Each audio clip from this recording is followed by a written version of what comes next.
And on NTA News 24, I am Anne Jibuno. It's good to have you join us. The headlines. President Buhari rolls out auto gas initiative, plans 1 million vehicles conversion by the end of 2021. We are confident that auto gas initiative will lead to increased domestic gas utilization.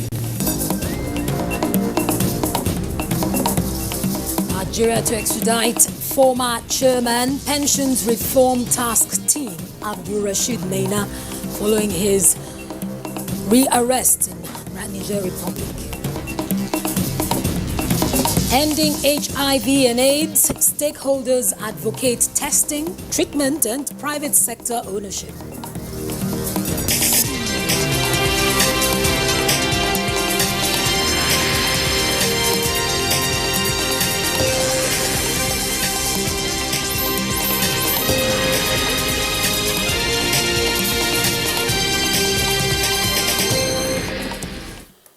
Nigeria, being a major player in the global oil and gas industry, this Thursday takes a step further in effective utilization of the natural resources as President Muhammadu Buhari unveils the National Auto Gas Rollout Initiative, which is a core deliverable of the National Gas Expansion Program.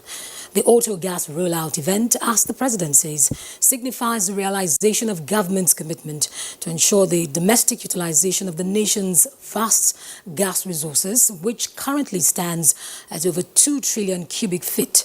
State House correspondent Gideon Ifade reports.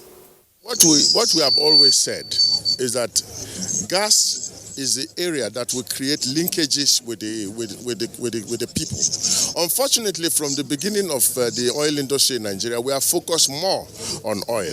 But gas will create the industry, will power the industries. Gas, of course, can be converted to fertilizers. And fertilizer industries will power the agricultural industry. Gas can be converted to methanol. And methanol will power the chemicals industry. You know that gas is going to also power the petrochemical sector that can also create a lot of jobs. There will be a lot of opportunities created by gas. Unfortunately, we have not focused as a country on this sector, on the development of this sector. Conversion is going to begin now and it's going to continue forever and ever. We sincerely apologize for that hitch. Nigeria is set to key into the global shift to renewable energy with the rollout of auto gas, seen as the bridging fuel in the transition to zero-emission energy system. To this effect, the federal government says conversion of vehicles to dual-fuel systems for interested Nigerians will be free going forward. Lydia Sampson has more. Nigeria has been flaring a substantial proportion of the gas it produces, and this has taken the country far behind compared to other oil-producing nations in terms of gas conservation and utilization. This narrative has just changed for the better with the rollout of the National Gas Expansion Program. In addition to the huge economic benefits of auto gas cutting across the entire oil and gas value chain, it is the most popular alternative to the conventional petrol and diesel. Experts say the good news is that existing conventional vehicles can easily be converted to run on auto gas and keep players optimistic of its immediate benefit, which include cushioning the effect of the current high cost of petroleum. Gas will create the industry, will power the industries. Gas, of course, can be converted to fertilizers. And fertilizer industries will power the agricultural industry. Gas can be converted to methanol. And methanol will power the chemicals industry. And of course, you know the power sector that can also be powered by gas. CNG and LPG are the cheapest fuel they can find for automobiles and other uses. Therefore, NNPC is completely supporting this, providing all the necessary infrastructure and resources to deliver on this.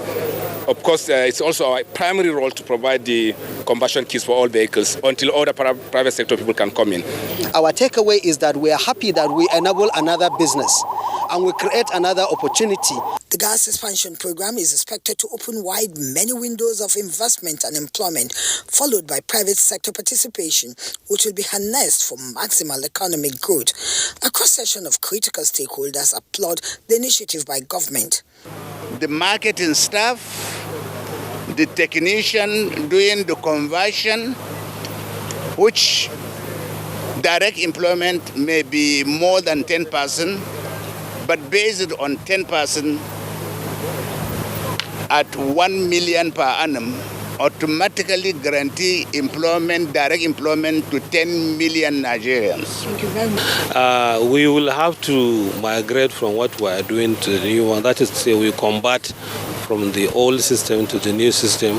The event also witnessed the handing over of mass transit buses to the Nigerian Labour Congress as part of agreement reached to cushion the impact of increase in petrol pump price. Deputy NLC President Nazim Yassim commended the federal government gesture, which will call on the government to speed expanding to the rural areas so that everybody can benefit this. The rollout of the auto gas is said to have kick-started not just a new era in Nigeria's oil and gas sector, but a revolution that will empower millions through job creation.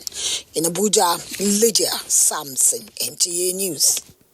Still staying with the economy, Vice President Yemi Osinbajo has reassured Nigerians of renewed commitment by the Buhari administration to achieve economic prosperity and address security challenges in the country. The Vice President stated this at the palace of the Emir of Lafia, Justice Sidi Bagay Mohammed I. Aliyu Tijani Mohammed reports that the Vice President also inaugurated a number of key projects.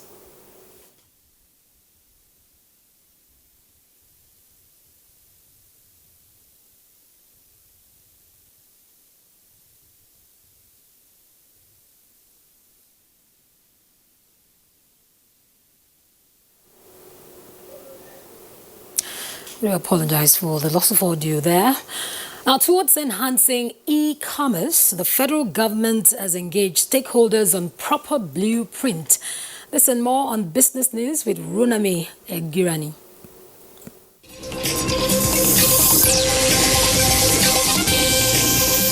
Developing the e-commerce ecosystem and growing small businesses in Nigeria is of paramount importance to the federal government. This has resulted in the engagement of key stakeholders in the system and the creation of a think tank that includes the Commodities and Export Department as well as the Ministry of Industry, Trade and Investment. This latest development also allows for a smooth takeoff of the African Continental Free Trade Agreement, which has already been ratified by Nigeria. And the stock market continues to climb with a second day of gains this week as all-share index closed at 35,147.62 points, a 0.30% increase from Monday's 35,042.14 points. It is not all good news, however, as the volume and value of total trades made declined about 25% and 29% respectively, closing the day at 308.1 million trades with a total value of 3.4 billion naira.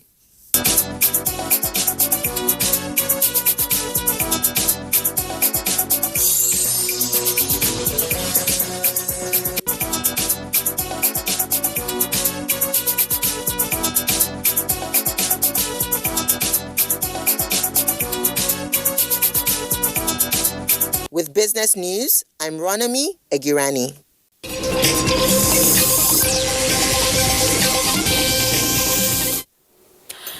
The Federal Road Safety Corps is advising the public on the need for adequate planning of their trips for today, especially the users of the Lagos-Ibadan corridor.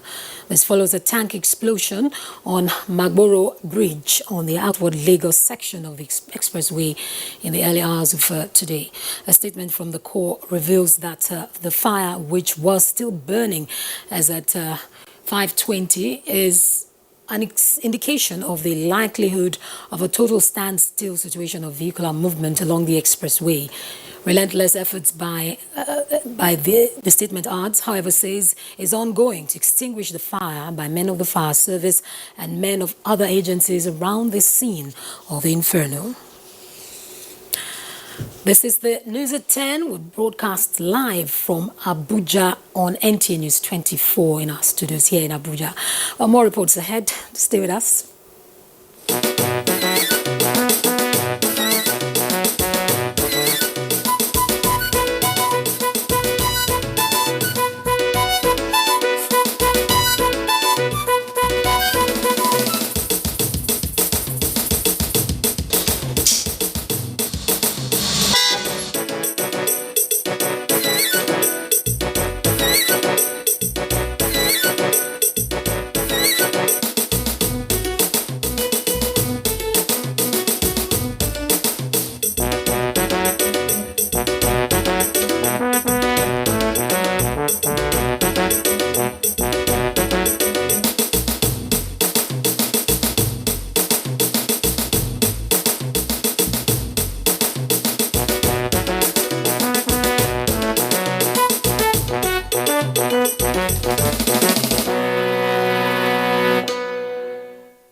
staying, the Senate has called on President Muhammadu Buhari to immediately initiate processes that will see to the exit of the current service chiefs. National Assembly correspondent Ignatius Onkwo reports that this is sequel to a motion of urgent public importance by Senator Kashim Shettima, which also urged the federal government to probe the management of funds in the military. Senate reconvened into a closed-door session which lasted 40 minutes before legislative business of the day commenced. Issues of national security once again featured prominently on the floor. The motion by Senator Kashim Shettima representing Borno Central on the killing of farmers in Borno State over the weekend had some decisive resolutions. Urge the President of the Federal Republic of Nigeria to immediately initiate a transitionary process of phasing out the current overstate security chiefs and replacing them with new ones with new ideas and solutions. Enough of any excuses. People who have little or nothing to add should be shown the way out. People who have the capacity, the wherewithal, but probably lack the resources, will make the resources available. It urged the federal government, through its concerned bodies, to provide relief to victims of that attack, recruit 10,000 civilian joint task force in Borno State into the various security forces. When the civilian JTF were introduced, we had the security level drop drastically. So if we get this JTF that are properly trained, they should go to their areas. These 43 people or 67 now should be counted and compensation should be paid to them. 5 bills passed first reading. This includes the Police Service Commission Establishment Act Amendment Bill, sponsored by Senator Emmanuel Boacha. From the National Assembly, Ignatius Onkwo, NTA News. And the House of Representatives has passed a resolution condemning the killing of more than 40 farmers last Saturday on rice fields in Borno State. National Assembly correspondent Lami Ali reports. Last Saturday's killing of more than 40 rice farmers at Zabarmari in Borno State came up as a matter of urgent public importance as raised by the entire House members representing the 10 federal constituencies of the state. The House resolved that a state of emergency be declared on the security sector while new tactics be adopted as re-strategizing is necessary to win the counter-insurgency war. Despite the billions in resources and despite the giant strides and spirited efforts of the federal government and the countless lives lost, we still are at the mercy of murderers who offer only the promise of death.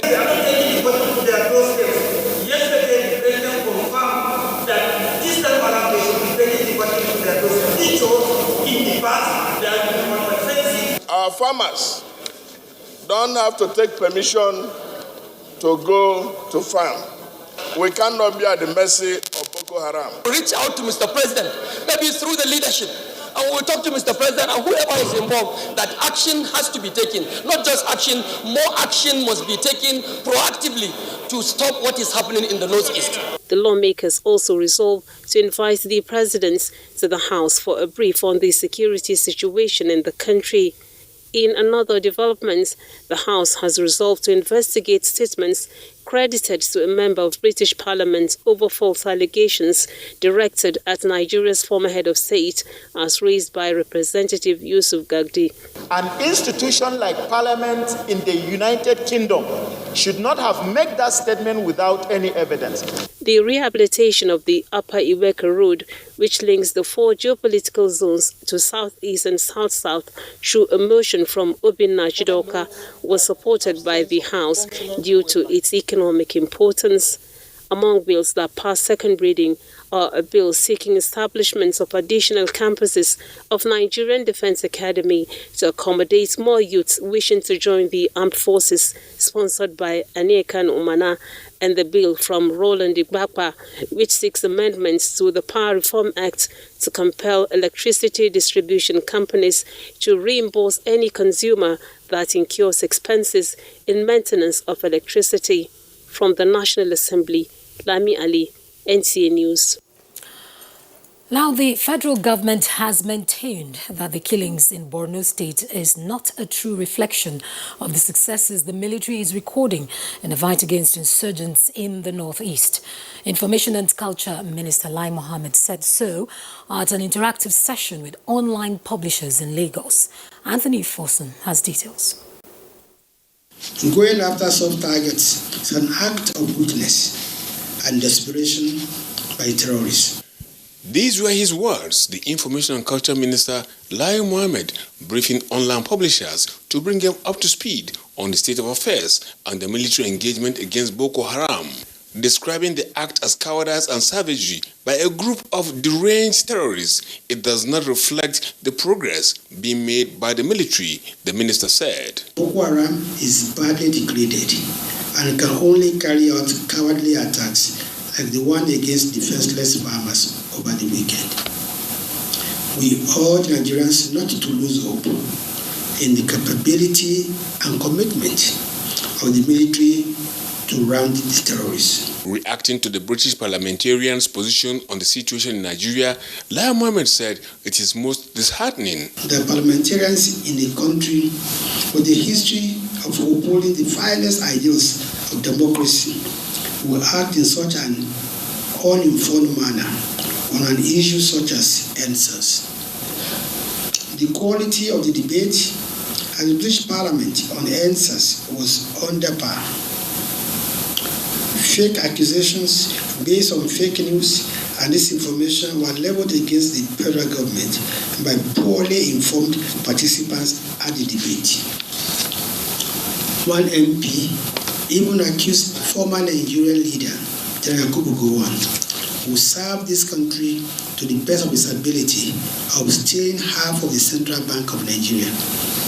Sheer ignorance.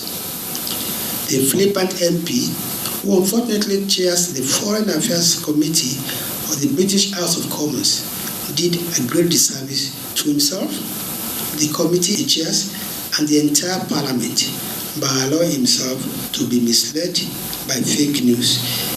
On CNN, the minister simply said, an international broadcaster like CNN was misled by fake news and disinformation. But CNN has itself to blame for relying on unauthenticated videos, which it took from social media.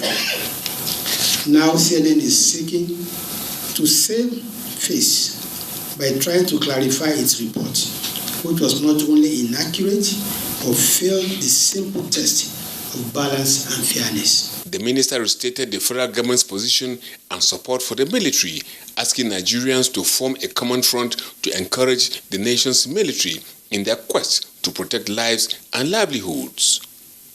In Lagos, Anthony Forson, NTA News. The Federal Republic of Nigeria is deepening bilateral military cooperation with the People's Republic of China in the fight against terrorism in the country. The latest is the signing of protocol on China's provision of military assistance to Nigeria. In a statement, the Minister of Defense, Major General Bashir Salihi, noted that the provision is timely and will be a force multiplier for the troops in counter-terrorism operation in the northeast of Nigeria. Leader of the three-man China delegation, Acting Ambassador, Chinese Embassy, Mr. Zhao Yong, supported by the Defense Attaché to Nigeria, Senior Colonel Liu Yongzhuang, assures of continuous strong military bilateral relations, cooperation also with Nigeria. The Minister of Defense appeals to other friendly countries to emulate China and support Nigeria to collectively defeat terrorism in the country. Meanwhile, the Nigeria Police Force says it is perfecting the extradition of Abdul Rashid Maina, former chairman of the Pension Reform Task Team, following his arrest in Niamey, Niger Republic. A statement by the Force Public Relations Officer, Frank Mba, indicates that the force will extradite the fugitive to enable him face trial in pending criminal proceedings against him.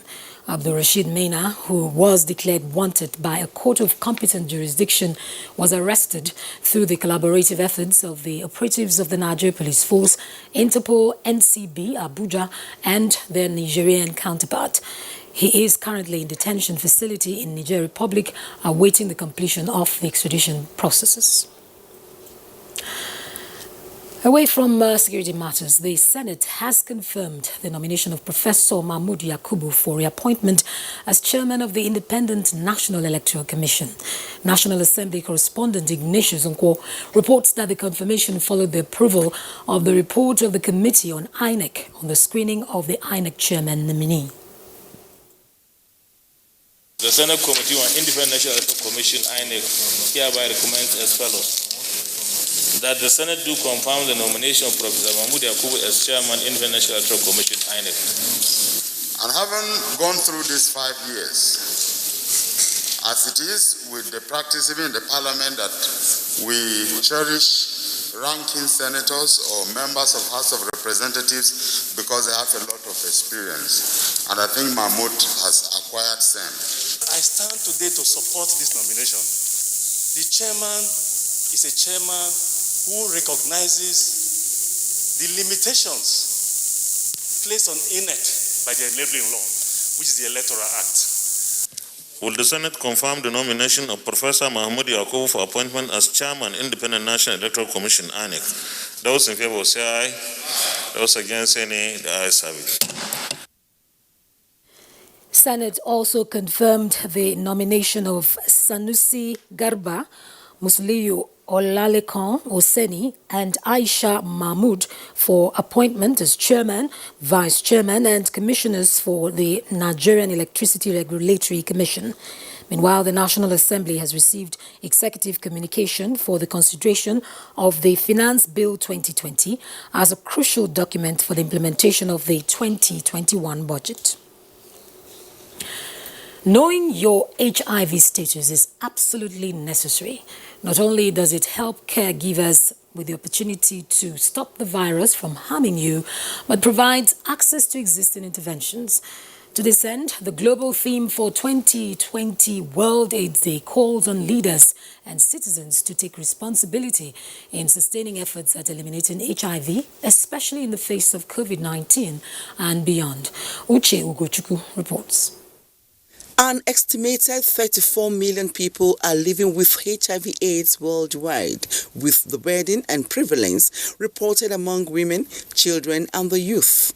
We have self-stigma, environmental stigma, and family stigma. The agency responsible for the control of AIDS in Nigeria, NACA, is however optimistic that although the country is currently at 73% of the first 90 of the 1990 targets, the 2030 goal will be achieved. Our main challenge is people agreeing to come out and demand for HIV testing and get tested.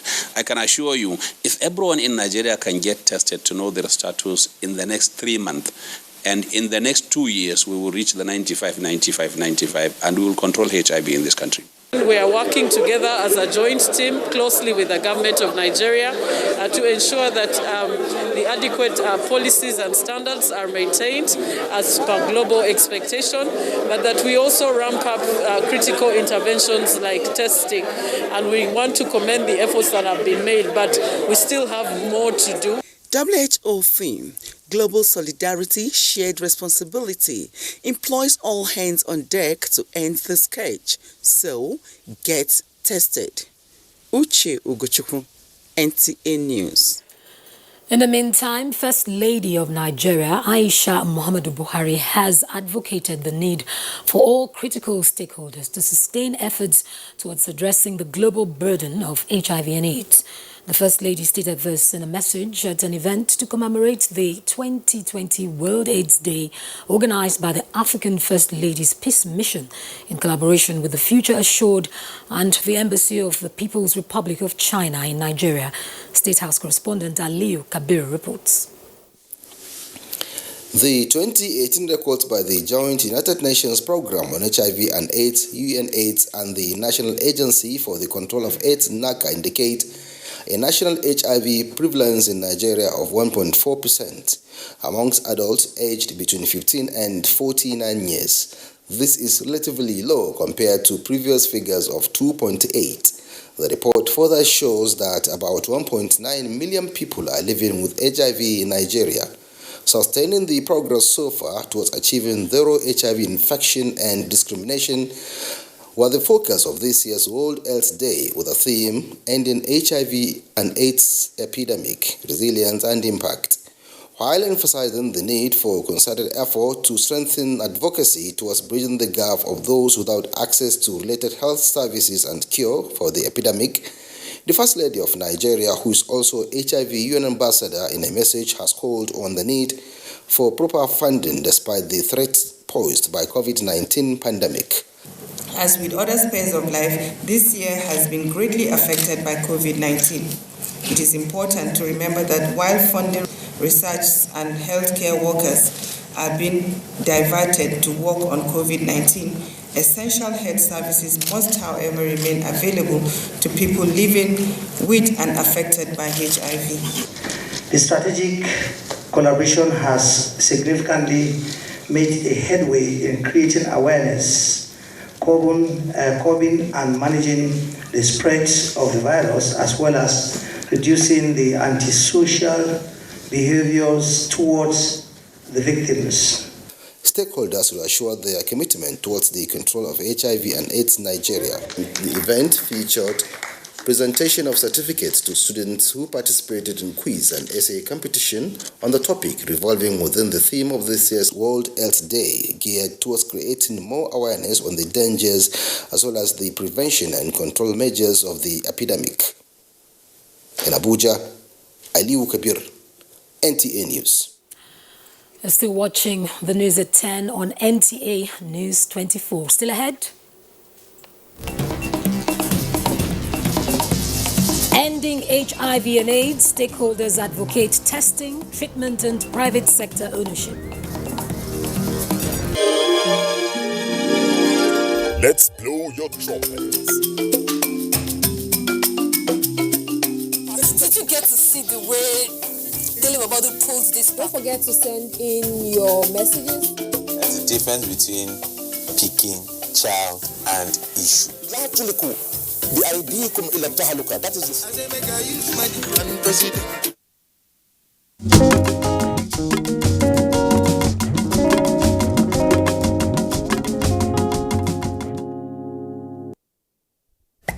24 hours a day, 7 days a week. You can watch NTA International live on your TV, computer, iPad, tablet and phone. Log on to visiontv.co.uk and click on Entertainment, then NTAI. You can also download the iOS or Android app on your mobile devices to watch NTA International on the go, anywhere in the world. NTA International, your window to the world.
This is Lagos, Nigeria.